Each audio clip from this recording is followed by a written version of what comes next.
Haleluya. Bapak Ibu Saudara yang dikasihi Tuhan, kita bersyukur kepada Tuhan karena hari ini kita diberikan hari yang indah, dan kita bersyukur karena kita dapat merenungkan firman Tuhan.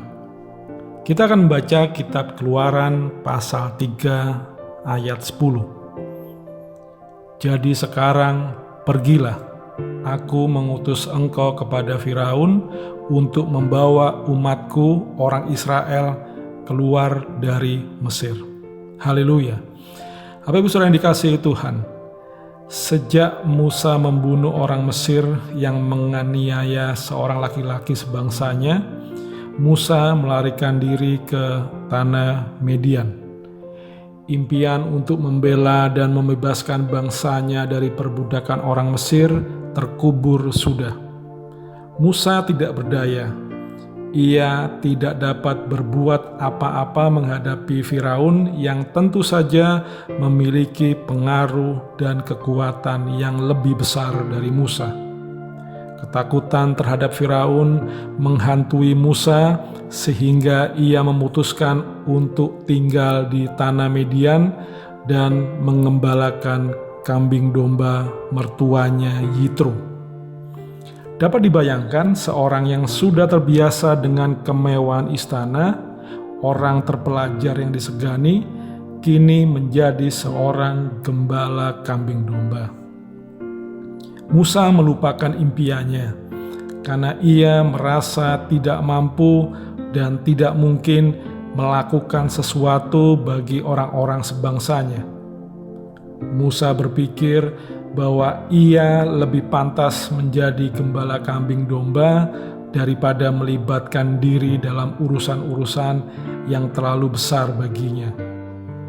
Tetapi meskipun harapan untuk dapat membela dan membebaskan bangsanya terkubur sudah, ternyata Tuhan masih mempunyai urusan dengan Musa. Bangsa Israel ratusan tahun berada di Mesir. Mereka menderita dan mereka berseru-seru kepada Tuhan. Dan Tuhan mendengar dan menyelamatkan mereka dari perbudakan Mesir. Allah adalah Allah yang sangat peduli dengan kesengsaraan umatnya. Allah yang sama juga sangat peduli dengan penderitaan kita. Karena itu, jangan berhenti berseru kepada Tuhan, dan Tuhan pasti memberikan pertolongan kepada kita. Haleluya. Tuhan memakai Musa untuk membawa umatnya keluar dari Mesir. Perintah Tuhan kepadanya agar datang menemui Firaun dan membawa umat Tuhan keluar dari Mesir merupakan kemustahilan bagi Musa.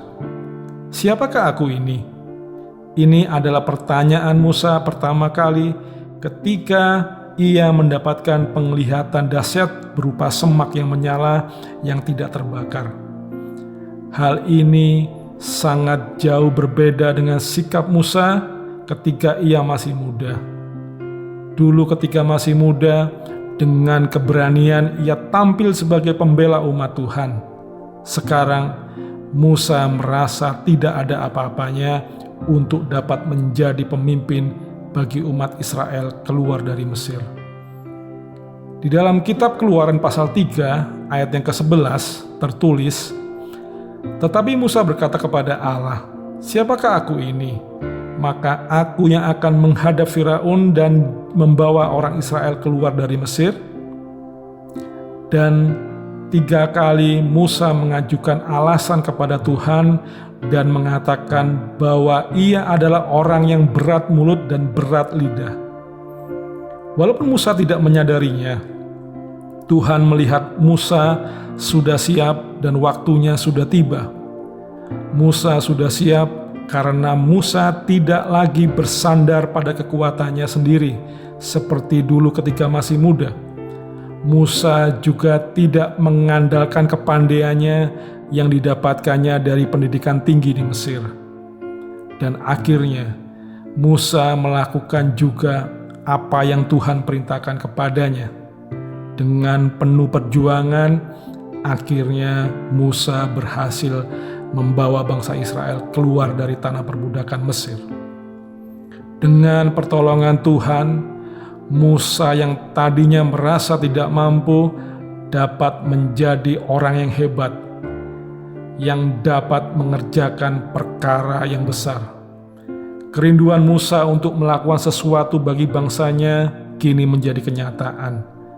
Musa menjadi sosok yang sangat dikenal serta dibanggakan di kalangan bangsa Yahudi dan di kalangan kekristenan. Musa merupakan tokoh perjanjian lama yang sangat terkenal. Selain peran Musa di dalam membebaskan umat Tuhan dari perbudakan Mesir, Musa juga dikenal sebagai penulis kelima kitab pertama dalam perjanjian lama.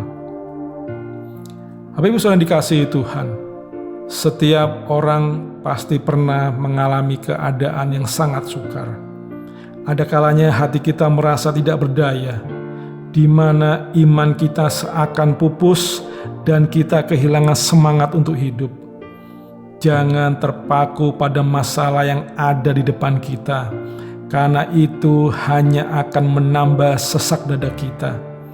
Kita tidak boleh membiarkan hal itu berlangsung lama. Ingat, kita mempunyai Tuhan yang akan membangkitkan kembali semangat dan iman kita. Pandanglah Tuhan yang selalu setia berjalan bersama kita. Sebagai orang percaya, kita harus keluar sebagai pemenang, karena Tuhan tidak pernah membiarkan kita berjalan sendiri. Tuhan akan menuntun dan menolong kita keluar dari kesukaran itu, sehingga kita menjadi pribadi yang kuat dan tegar. Jika kita mempunyai hati yang kuat dalam menghadapi kesukaran, kita pasti akan melihat kebaikan dan pertolongan Tuhan di dalam setiap kita melalui situasi yang sukar. Sebenarnya, melalui perkara-perkara yang menurut kita berdampak negatif, kita dapat melihat kebaikan dan campur tangan Tuhan di dalam kehidupan kita. Di dalam kitab Ulangan pasal 1 ayat 30 dan 31 tertulis, Tuhan Allahmu yang berjalan di depanmu, dialah yang akan berperang untukmu sama seperti yang dilakukannya bagimu di Mesir di depan matamu. Dan di padang gurun, di mana engkau melihat bahwa Tuhan Allahmu mendukung engkau seperti seseorang mendukung anaknya sepanjang jalan yang kamu tempuh sampai kamu tiba di tempat ini. Haleluya. Bapak Ibu saudara yang dikasihi Tuhan, Tuhan berjanji bahwa Tuhan akan berjalan di depan kita. Artinya Tuhan tidak pernah membiarkan kita berjalan sendiri. Jadi, mengapa kita masih takut? Yakinlah bahwa janji yang telah diberikan Tuhan merupakan janji yang murni, yang sudah teruji dan akan digenapi Tuhan dalam hidup kita jika kita setia kepadanya. Setiap kali kita merasa tidak sanggup untuk menghadapi badai hidup, maka kita harus mengarahkan hati kepada janji-janji Tuhan. Sebab itu, mari kita hidup di dalam firman Tuhan, menyerahkan seluruh persoalan kita dan pegang janji-janji Tuhan. Karena Tuhan kita adalah Tuhan yang setia kepada mereka yang setia kepadanya. Kesetiaan Tuhan nyata bagi orang yang percaya dan setia kepadanya. Haleluya. Bapak Ibu saudara yang dikasihi Tuhan, sebuah kata bijak mengatakan, jangan membubuhkan tanda titik di mana Tuhan masih membubuhkan tanda koma. Sejarah kehidupan Musa mengajarkan kepada kita agar kita jangan pernah menyerah dan berhenti pada satu titik di mana kita merasa tidak mampu atau merasa tidak mungkin bisa berbuat sesuatu. Ketika kita mempercayakan hidup ini kepada Tuhan, maka Tuhan yang akan merendanya menjadi karya yang indah di dalam pemandangan mata Tuhan. Sesuatu akan berbalik dari kenyataan dan kemustahilan jika tangan Tuhan yang bekerja. Jika saat ini keadaan kita sekarang ini seolah tidak bersahabat dan kita mengalami keadaan yang sukar, jangan menyerah dulu. Mungkin saja Tuhan belum selesai bekerja. Dia adalah Allah yang berdaulat untuk menyertai dan memperlengkapi kita. Oleh sebab itu, kita harus mengandalkan Tuhan dalam segala hal, seturut kehendak Tuhan, dengan caranya Tuhan, dan sesuai dengan waktunya Tuhan. Kita dapat tegar dan mampu bertahan di masa yang sukar, karena Tuhan berjalan bersama kita. Hati kita kuat, karena kita selalu memandang dan terpaut kepada Tuhan.